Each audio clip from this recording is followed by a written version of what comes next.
টানা ৩ বছর ধরে চলমান রাশিয়ার আগ্রাসনের শুরু থেকেই ইউক্রেনকে বিপুল পরিমাণ সামরিক ও আর্থিক সহায়তা করে আসছে যুক্তরাষ্ট্র। তবে চলতি বছরের শুরু থেকে যুক্তরাষ্ট্রের প্রেসিডেন্ট হিসেবে দায়িত্ব নিয়েছেন ডোনাল্ড ট্রাম্প। এরপর ওয়াশিংটনের ইউক্রেন নীতিতে এসেছে নাটকীয় পরিবর্তন।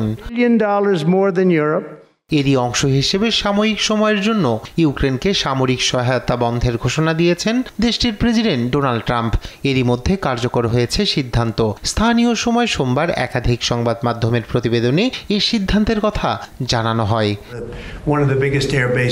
যতক্ষণ পর্যন্ত ট্রাম্প মনে করবেন ইউক্রেনের নেতারা শান্তির প্রতি অঙ্গীকারের সদিচ্ছা দেখাচ্ছে না, ততক্ষণ পর্যন্ত বন্ধ থাকবে সহযোগিতা। গণমাধ্যমের সামনে যুক্তরাষ্ট্রের প্রেসিডেন্ট ডোনাল্ড ট্রাম্প ও ইউক্রেনের প্রেসিডেন্ট ভলোদিমির জেলেনস্কির নজিরবিহীন বাকবিতণ্ডার পর এলো এ ঘোষণা। বাকযুদ্ধ নিয়ে যখন বিশ্বজুড়ে চলছে নানা আলোচনা, ঠিক তখন ইউক্রেনের প্রেসিডেন্ট ভলোদিমির জেলেনস্কিকে আরও একটি দুঃসংবাদ শুনিয়েছেন যুক্তরাষ্ট্রের জাতীয় নিরাপত্তা উপদেষ্টা মাইক ওয়ালস।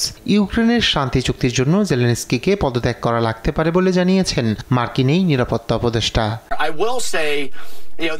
ইউক্রেনের একজন নেতা প্রয়োজন যিনি আমাদের সঙ্গে কাজ করতে পারবেন।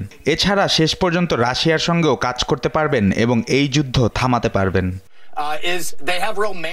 এদিকে নিজের অবস্থানে অনড় ভলোদিমির জেলেনস্কি প্রকৃত ও যথাযথ শান্তির জন্য ইউক্রেনের নিরাপত্তা নিশ্চিত প্রয়োজন বলে জানিয়েছেন তিনি। 11 বছর আগে ইউক্রেনের জন্য নিরাপত্তার নিশ্চয়তার অভাব রাশিয়াকে ক্রিমিয়া দখল ও ডনবাসে যুদ্ধ শুরু করার সুযোগ করে দিয়েছিল। পরবর্তীতে নিরাপত্তার নিশ্চয়তার অভাবে রাশিয়া পূর্ণমাত্রার আক্রমণ শুরু করতে সক্ষম হয়েছিল এবং তা চালিয়ে যাচ্ছে। পুরো বিশ্ব এই ঘটনার সাক্ষী। তাই প্রকৃত ও যথাযথ শান্তির জন্য ইউক্রেনের নিরাপত্তার নিশ্চয়তা প্রয়োজন। যুদ্ধের অবসান ঘটাতে কূটনৈতিক আলোচনা ত্বরান্বিত করতে হবে।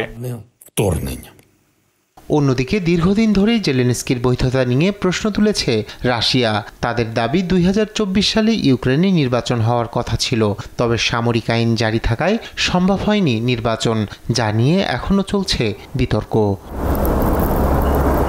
রায়হান কবির শুভ্র, নিউজ ডেস্ক, দেশ টিভি।